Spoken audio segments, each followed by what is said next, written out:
ایک تفسیر میں بھی عرض کیا، بعض لوگوں کو ایسا لگتا ہے کہ رمضان میں لوڈ شیڈنگ ہوتی ہوگی، کچھ خزانہ خدا میں بچت کے لیے لوگوں کو بھوکا اور پیاسا رکھا جاتا ہے، کچھ رزق بچا لیا جائے۔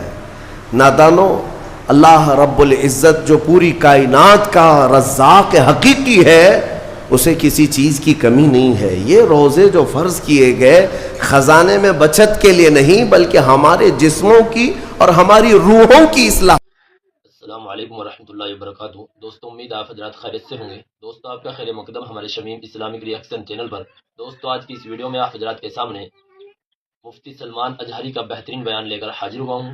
اس بیان سے آپ کو بہت زیادہ معلومات حاصل ہوگی اور بہت زیادہ فائدہ بھی ہوگا انشاءاللہ۔ دوستو، توجہ کے ساتھ میں سنیں۔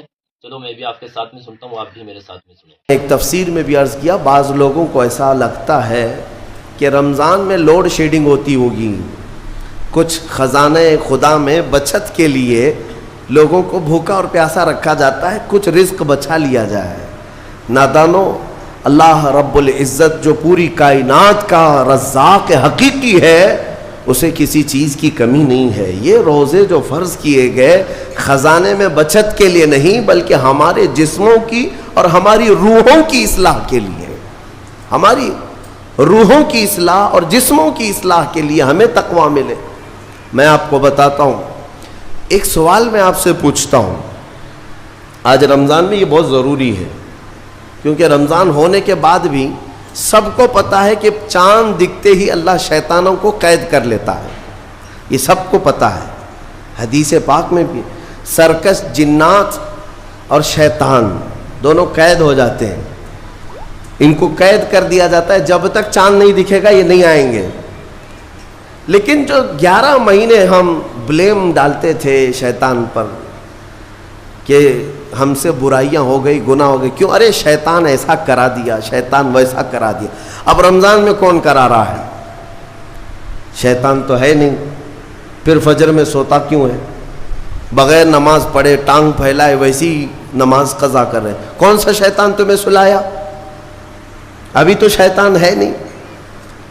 ابھی بھی بہت سارے لوگ چوری کا کھانا نہیں چھوڑتے، بہت سارے لوگ جھوٹ، دغا، غیبت یہ رمضان میں بھی نہیں چھوڑتے ہیں۔ تو یہ ان کو کون سا شیطان کروا رہا ہے؟ کون سا شیطان یہ برائیاں کرواتا ہے؟ اس کے جواب کے لیے ایک چیز سمجھنا ضروری ہے۔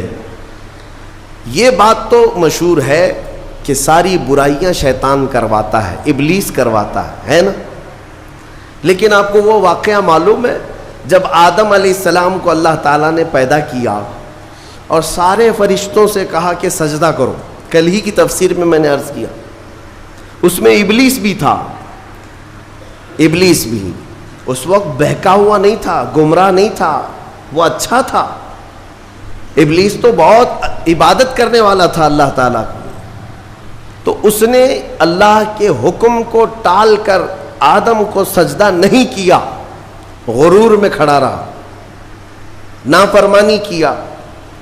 تو اب میں یہ سوال کرتا ہوں کہ ہر ایک کو گمراہ کرنے والا شیطان ہے، تو شیطان کو کس نے گمراہ کیا تھا؟ اس کو کس نے روکا سجدہ مت کرنا آدم کو؟ کوئی ہے بہکانے والا؟ ارے وہ تو پہلا ابلیس ہے، اس سے پہلے تو کوئی ابلیس تھا ہی نہیں، اس سے پہلے تو کوئی شیطان تھا ہی نہیں۔ شیطان کو کس نے روکا کہ تو بڑا ہے، تو بلند ذات والا ہے، آدم مٹی سے بنا ہے؟ یہ خیال کس نے ڈالا؟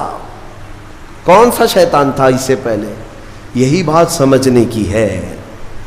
محدثین نے مفسرین نے فرمایا، ابلیس کو جس چیز نے سجدہ کرنے سے روکا وہ نفس امارہ ہے، وہ نفس ہے جو آج بھی تمہارے ساتھ ہے۔ ہاں، شیطان تو قید ہو جاتا ہے رمضان کے شروع ہوتے ہی، لیکن نفس تو ساتھ میں رہتا ہے۔ اب پتہ چلا کہ رمضان میں جو کچھ بھی غلطیاں یا کوتاہیاں یا گناہ کچھ لوگوں سے سرزد ہوتے ہیں تو یہ نفس کے پجاری ہیں، نفس ان کے ساتھ ہے، یہ نفس کی غلامی میں آ گئے اور نفس کے شکار ہو گئے۔ اسی لیے قرآن میں اللہ تعالیٰ نے اپنے رسول سے بھی یہ فرمایا، اَرَأَيْتَ مَنِ اتَّخَذَ إِلَٰهَهُ هَوَاهُ افانت تکون علیہ وکیلا، اے رسول کیا آپ نہیں دیکھتے کچھ لوگ ایسے ہیں جنہوں نے اپنے نفسانی خواہشات کو اپنا خدا بنا لیا ہے، اپنی خواہشات کو اپنا خدا بنا لیا ہے۔ اے رسول کیا آپ ایسوں کی سفارش کریں گے، ایسے لوگوں کی وکالت کریں گے؟ یعنی رب تبارک و تعالیٰ نے فرمایا کچھ لوگ وہ ہیں جو اپنی خواہشات کی پوجا میں ہیں۔ کیا مطلب خواہشات کی پوجا؟ کیا مطلب ہے اپنے خواہشات کے پیچھے چلنا؟ مطلب یہی ہے کہ جو دل میں آیا اس بندے نے یہ سوچ لیا اسے کرنا ہی ہے مجھے، یہ خواہشات کے پیچھے چل رہا ہے۔ ہاں تمہیں آرام کی فکر ہوئی، تم نے خدا کے فرمان کو ٹال دیا لیکن اپنی نفس کی سن لیا۔ اللہ تبارک و تعالیٰ کا حکم کچھ اور ہے لیکن تمہاری طبیعت کچھ اور چاہ رہی ہے۔ رب تبارک و تعالیٰ کا حکم تھا صبح صبح تمہیں اپنے گھر بلا رہا تھا لیکن تم نے اس کی نہیں سنی، اپنے من کی سنی، اپنے نفس کی۔ تو یہی تو ہوا نفس کی پوجا، یہی ہے نفس کی عبادت، نفس کی پرستش، جس کو قرآن میں کہا گیا ہے کہ کچھ لوگ ایسے ہیں جنہوں نے اپنی خواہشات کو خدا بنا لیا ہے۔ یہ نفس امارہ جس کے بھی اوپر حاوی ہو جاتا ہے، اچھے اچھوں کو یہ ان کا تقوی بھسم کر دیتا ہے، ایمان سے بھی دور کر جاتا ہے۔ اس لیے میرے عزیزوں میں جو عرض کرنے جا رہا ہوں وہ یہ ہے کہ ہمارے لیے زندگی میں سب سے بڑا چیلنج اپنے نفس امارہ سے لڑنا۔ آپ کو پتہ ہے رسول پاک صلی اللہ تعالیٰ علیہ وسلم ایک جہاد سے جب واپس مدینے تشریف لا رہے تھے، وہ جہاد بہت سخت تھا، صحابہ زخمی تھے، بہت گھماسان کی لڑائی ہوئی تھی، لیکن جب واپس مدینے آ رہے تھے تو میرے آقا نے ایک جملہ فرمایا تھا، رجعنا من الجہاد الاصغر الى الجہاد الاکبر۔ اے میرے صحابہ ہم چھوٹے جہاد سے بڑے جہاد کی طرف جا رہے ہیں۔ صحابہ نے پوچھا اس سے بڑا جہاد اب کون سا ہے یا رسول اللہ؟ میرے آقا صلی اللہ علیہ وسلم فرماتے ہیں اے میرے صحابہ اپنے نفس سے لڑنا اب یہ بڑا جہاد ہے، نفس سے لڑنا بڑا جہاد ہے۔ میرے عزیزو یہ خواہشات کو ہی ختم کرنا ہو، اس نفس کو اگر کنٹرول میں لانا ہو تو کیا کرو گے؟ نفس امارہ سب کے پاس ہے۔ قرآن میں مولا فرماتا ہے وَمَا أُبَرِّئُ نَفْسِي إِنَّ النَّفْسَ لَأَمَّارَةٌ بِالسُّوءِ إِلَّا مَا رَحِمَ رَبِّي۔ کوئی اپنے نفس سے بچ نہیں پائے گا سوائے وہ شخص جس پر میرا رب رحم فرمائے۔ اللہ کا رحم جس پر ہو گیا وہ اپنے نفس سے بچ جائے گا۔ میں آپ کو ایک دعا بتاتا ہوں، حضور پاک صلی اللہ علیہ وسلم اگر دعا کرتے تھے تو اس سے آپ کو اندازہ ہو جائے گا کہ یہ کتنی امپورٹنٹ چیز میں آپ کے سامنے کہہ جا رہا ہوں۔ کون سی؟ حضور جب دعا کرتے تھے تو یوں کہتے تھے اللہ کی بارگاہ میں، اللہم لا تکلنی الی نفسی طرفۃ عین۔ اے اللہ تو مجھے میرے نفس کے حوالے ایک منٹ کے لیے بھی مت دینا، تو اپنی حفاظت میں رکھ۔ حضور جب یہ دعا کرتے تھے کہ مجھے میرے نفس کے حوالے ایک منٹ کے لیے، طرفۃ عین کہتے ہیں پلک جھپکنے کے برابر، اتنے ٹائم کے لیے بھی اے اللہ تو مجھے میرے نفس کے حوالے مت کرنا، تو اپنی حفاظت میں رکھ۔ سید الانبیاء جب یہ دعا کرتے ہیں تو اندازہ کرو اے مومنو نفس کی تباہ کاریاں کیا کیا ہیں، یہ کتنوں کو ہلاک کر دیتا ہے، کتنوں کا عمل ضائع کرتا ہے، کتنوں کا ایمان ختم کرتا ہے۔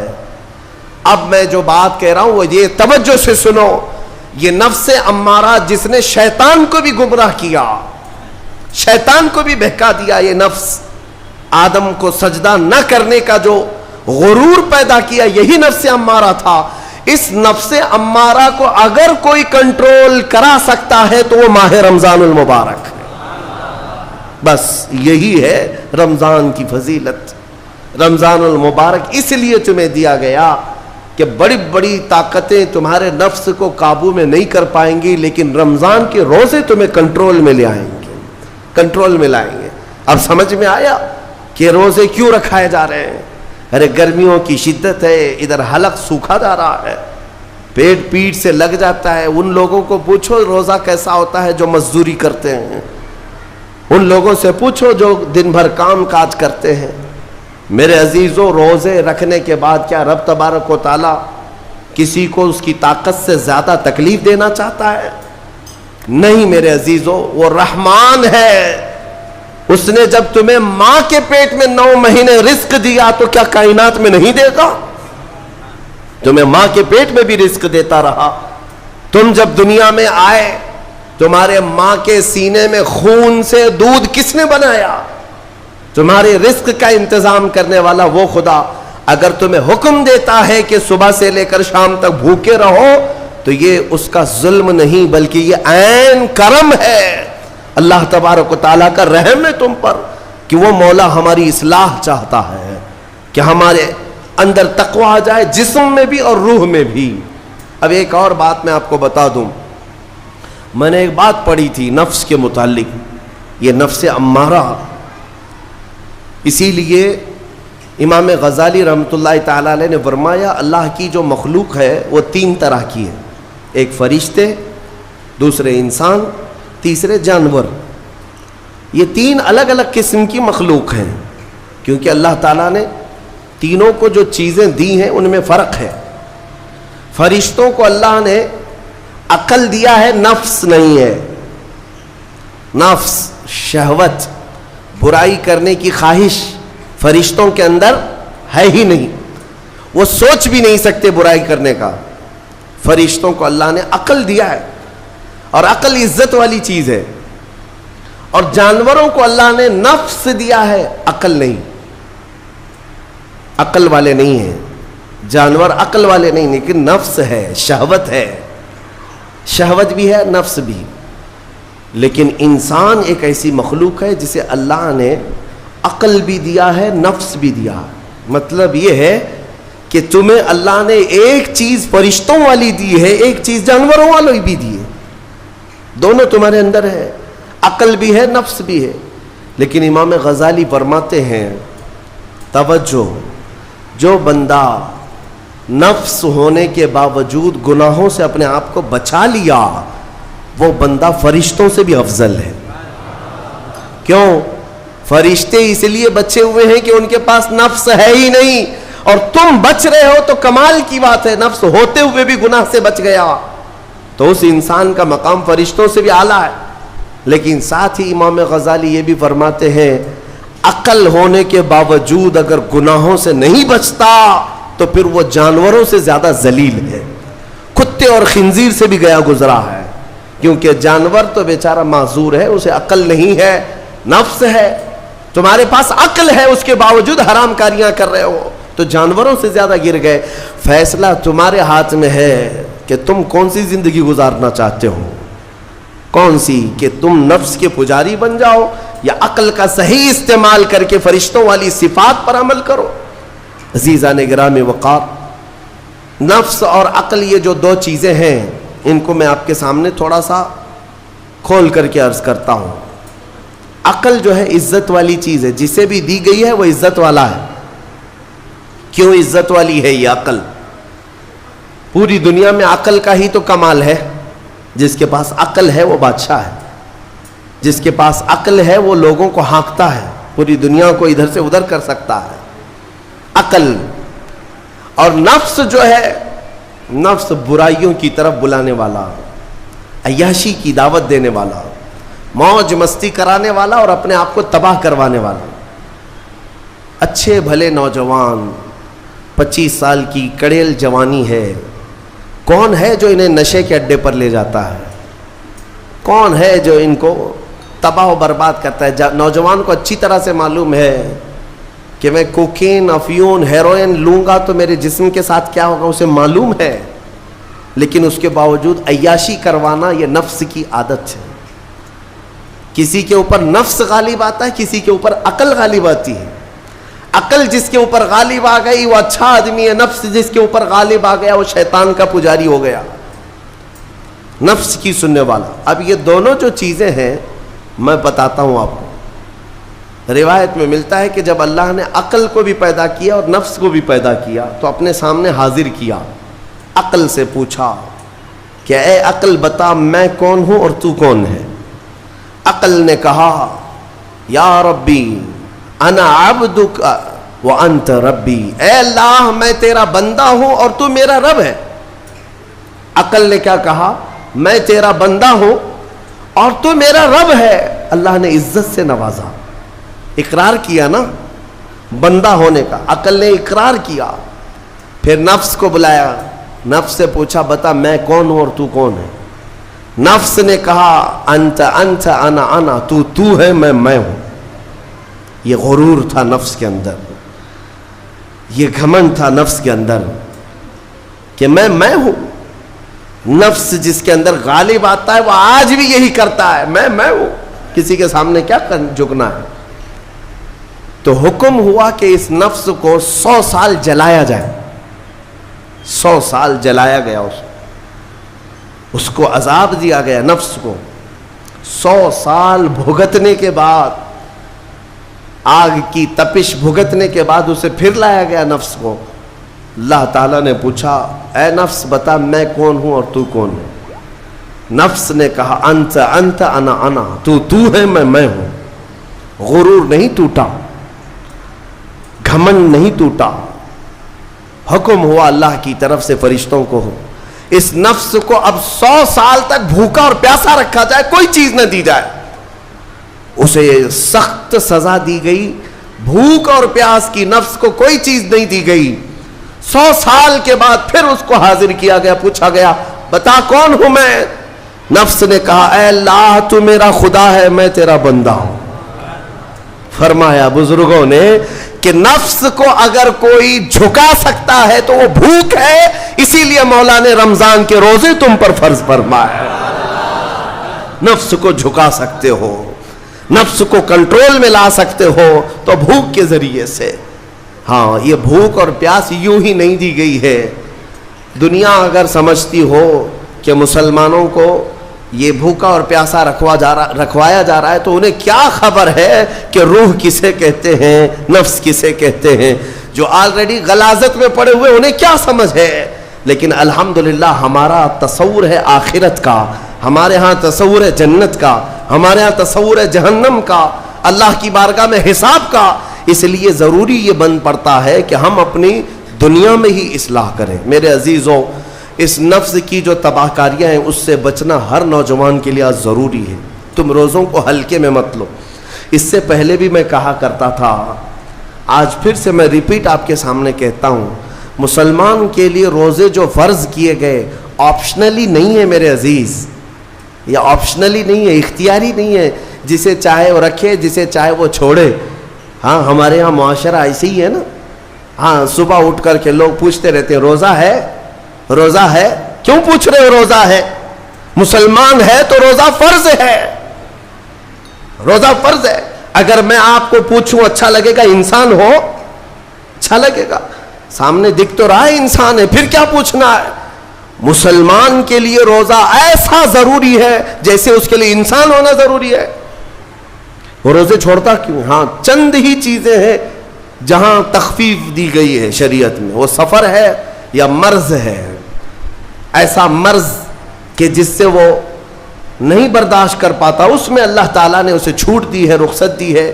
یا حاملہ عورت ہے, یا دودھ پلانے والی عورت ہے, یا پھر اب بہت سارے لوگ ایسے ہیں جو ہٹے کٹے ہیں, تندرست ہیں, توانا ہیں, روزے چھوڑے ہوئے ہیں. میرے عزیز, سب ہونے کے بعد اگر روزہ چھوڑنے کی کسی کو رخصت ہے نا, تو صرف ان عورتوں کو جن کی ماہواری آتی ہے مہینے میں یا بچے کے بعد, حیض و نفاس والی عورتوں کے لیے روزہ نہیں ہے. تو میں ان لوگوں سے پوچھتا ہوں کیا تمہاری بھی ایسی کیفیت ہے جو تم روزہ چھوڑے گھوم رہے ہو؟ ناپاک ہو, ناپاکی آئی ہے؟ نہیں ہے تو پھر کیوں روزہ چھوڑتے ہو؟ ایک روزے کو چھوڑنے کی سزا حدیث میں بتائی گئی 900 سال دوزخ میں رکھا جائے گا. 900 سال. اب کیلکولیٹ کرو, اگر تمہاری زندگی کے روزے قضا ہیں تو کتنے 100 سال جائیں گے. اسی لیے میرے عزیزو, جب تک طاقت ہے روزے فی الحال کے رکھو ہی رکھو. اگر پیچھے کے چھوٹے ہیں تو اسے بھی پہلے کمپلیٹ کر لو, ورنہ قیامت کے دن کی سزائیں نہیں برداشت کر پاؤ گے, بھگت نہیں پاؤ گے. یہ ہم جو بار بار کہتے ہیں آپ کے روزہ رکھنے سے میرا کیا ہے, ہم تنبیہ صرف اس لیے کرتے ہیں کہ قیامت کے دن اللہ تعالیٰ کے عذاب میں گرفتار نہ ہو جاؤ. عذاب میں گرفتار نہ ہو جاؤ. اور ہمارے بزرگوں نے ہمیں تعلیم دی ہے کہ اللہ تعالیٰ جب 11 مہینے کھلاتا پلاتا ہے اور وہی مولا 1 مہینہ اگر حکم دے تو یہ کس قدر بندے کی ناانصافی ہے کہ اپنے مولا کے حکم کو پیٹ پیچھے ڈالتا ہے اور پھر کھاتا پیتا رہتا ہے. کیا اسے اپنے رحمان کی رضا کی اتنی بھی فکر نہیں ہے کہ یہ میرے مولا کی رضا ہے روزہ؟ اسی لیے تو اس مولا نے فرمایا روزہ میرے لیے ہے اور اس کی جزا کچھ نہیں، میں خود بندے کا ہو جاؤں گا. الصوم لی وانا اجزا بہ. اور ایک حدیث میں عجزی بھی پڑھا گیا، یعنی روزہ میرے لیے ہے اور میں ہی اس کی جزا ہوں، میں ہی اس کی جزا ہوں. مطلب یہ ہے کہ دوسرے اعمال کی جزا میں جنت ہے، محلات ہے، الگ الگ ثواب ہے، لیکن روزے کے متعلق مولا نے فرمایا میں خود ہی اس کی جزا ہوں. تجھ سے تجھی کو مانگ کر مانگ لی ساری کائنات، جس کا خدا ہو گیا اس کی ساری کائنات. میرے عزیزوں، اللہ تبارک و تعالیٰ اگر کسی بندے کا ہے تو پھر اس کے کیا کہنے. اچھا، ایک اور اس میں حکمت یہ ہے، روزہ جو رکھا جاتا ہے یہ بندے اور اللہ کے بیچ کا راز ہے، دوسرے کسی کو پتہ نہیں. میرا روزہ آپ کو نہیں معلوم، آپ کا روزہ مجھے نہیں معلوم. چہرہ دیکھ کر کے کچھ بھی کہا جا سکتا ہے. ہاں، چہرہ دیکھ کر کسی کا روزہ پتہ چلے گا. آپ کل سحری کر کے نیت کر کے روزے سے آئے ہیں، کسی کی پیشانی پہ تو لکھا نہیں ہے کہ یہ روزے دار ہے. آپ نے کہا ہم نے مان لیا، لیکن حقیقت کیا ہے یہ تم جانو گے، اللہ ہی جانے. بہت سارے تمہارے پاس موقع ایسے آتے ہیں جب ایک ایک گھونٹ نگل سکتے ہو، وضو کے بیچ میں، غسل کے بیچ میں، جب کوئی نہ دیکھ رہا ہو تب چٹکیاں لے کر اندر ڈال سکتے ہو، کوئی نہ دیکھ رہا ہو. لیکن بندے اور مولا کے درمیان کا ایک راز ہے روزہ. اسی وجہ سے ایک حدیث میں ملتا ہے قیامت کے دن جب ایمان والوں کو جمع کیا جائے گا اور جن کی بخشش ہو جائے گی تو ان میں ایک جماعت ایسی ہوگی جو جنت کی طرف اڑتے ہوئے جا رہے ہوں گے اور جنت میں پہنچ جائیں گے، کسی کو نظر نہیں آئیں گے، بہت تیزی سے وہ جنت پہنچ چکے ہوں گے. باب الریان ایک دروازہ ہے جو صرف روزے داروں کے لیے، جن کے روزے اللہ کی بارگاہ میں پسند آ گئے، وہ دروازہ صرف ان کے لیے. وہاں پہنچ چکے ہوں گے، بہت سارے اہل اللہ، بڑے بڑے مقامات والے وہاں موجود ہوں گے. پوچھیں گے تم کہاں سے آئے، کون سے راستے سے آئے؟ نہ وہاں نظر آئے نہ راستے میں نظر آئے، یہاں کیسے پہنچے؟ تو وہ کہیں گے کہ اللہ تبارک و تعالیٰ نے ہمیں روزوں کی وجہ سے یہ مقام دیا. رب تعالیٰ کی طرف سے ارشاد ہوتا ہے کہ ان بندوں نے دنیا میں جو روزہ رکھا تھا وہ سب سے چھپا ہوا تھا، کسی کو پتہ نہیں تھا روزہ ہے یا نہیں. اس لیے جب میں نے ان کے روزے قبول کیے تو سب سے چھپا کر انہیں جنت کی طرف بھیج دیا. وہاں پر بھی یہ جزا دی گئی. میرے عزیزوں، فضیلتیں بہت ساری ہیں، سب کو پتہ ہے، لیکن میں جو کہہ رہا ہوں وہ یہ ہے کہ اگر اپنے نفس کو کنٹرول میں لانا ہو تو یہ روزے شرط ہیں. ایک صحابی حضور کی بارگاہ میں آئے، جوان تھے، کہا کہ یا رسول اللہ صلی اللہ علیہ وسلم، جوان ہو چکا ہوں، شادی کی عمر ہے، لیکن شادی کرنے کی طاقت نہیں، مال نہیں، اسباب نہیں، کیا کروں؟ شادی نہ کرے تو گناہوں کی طرف چلے جائیں، خواہشات ہیں انسان کی. تو جانتے ہیں میرے آقا صلی اللہ تعالیٰ علیہ وسلم نے کیا فرمایا کہ اگر استطاعت ہے تو شادی کر لے ورنہ روزہ رکھ لے. شادی کے بدل ڈائریکٹ کون سی چیز؟ روزہ. فرمایا اس لیے کہ روزہ تمہاری شہوت کو ختم کرتا ہے، تمہارے اندر صبر قائم کرتا ہے. عزیزان گرامی، حدیث پاک کا یہ مفہوم میں آپ کے سامنے رکھ رہا ہوں. تربیت میں میرے آقا نے ان نوجوانوں سے کہا جن کی شہوت غالب ہے، جو گناہوں کی طرف زیادہ جا سکتے ہیں، ان کے لیے فرمایا گیا وہ روزہ رکھیں، کنٹرول میں رہیں گے. صرف رمضان کا ہی نہیں، سال میں اور بھی دنوں میں روزہ رکھو تاکہ تمہارا نفس قابو میں رہے، کنٹرول میں رہے. میں چند مہینے پہلے کچھ نوجوانوں کی کثرت کو دیکھ رہا تھا جو اپنے جسم کو شیڈول بنانے کے لیے، مینٹین کرنے کے لیے ڈائٹ پلان تیار کر رہے تھے. تو اس میں ایک بہت ہی بڑے ڈاکٹر ہیں جنہوں نے ڈائٹ پلان دیا تو اس میں انہوں نے مینشن کیا کہ ہفتے میں 1 دن بھوکا رہنا چاہیے، صبح سے شام تک۔ وہ نان مسلم ہے، میں نے پوچھا تھا کہ یہ آپ کے ڈائٹ پلان میں کس لیے ہے، تو انہوں نے اس کی سائنٹیفک وجہ بتائی کہ ہفتے بھر میں ہم جو کچھ بھی کھاتے ہیں، کچھ ایسی چیزیں جمع ہو جاتی ہیں جن کو پگھلنے کا موقع ہی نہیں ملتا، ہم بار بار کھاتے رہتے ہیں، اس پر چیزیں جمع ہوتی رہتی ہیں۔ 1 دن ہفتے میں اگر اپنے پیٹ کو خالی چھوڑ دیا جائے تو فاسد مادے گل کر کے باہر نکل جائیں گے اور صحت ہمیشہ صحیح رہے گی۔ یہ دنیا کہہ رہی ہے، میرا مولا بغیر حکمت کے کوئی چیز تم پر فرض نہیں فرماتا۔ جس نے ہمارے جسموں کو بنایا، جس نے ہماری روح کو بنایا، وہی زیادہ بہتر جانتا ہے کہ ہمارے حق میں کیا چیز اچھی ہے۔ دوستو امید ہے کہ آپ حضرات کو ویڈیو اچھی لگی ہوگی۔ ویڈیو اچھی لگی ہے تو چینل کو لائک اور سبسکرائب کریں۔ چلو ملتے ہیں اگلی ویڈیو میں۔ السلام علیکم ورحمۃ اللہ وبرکاتہ۔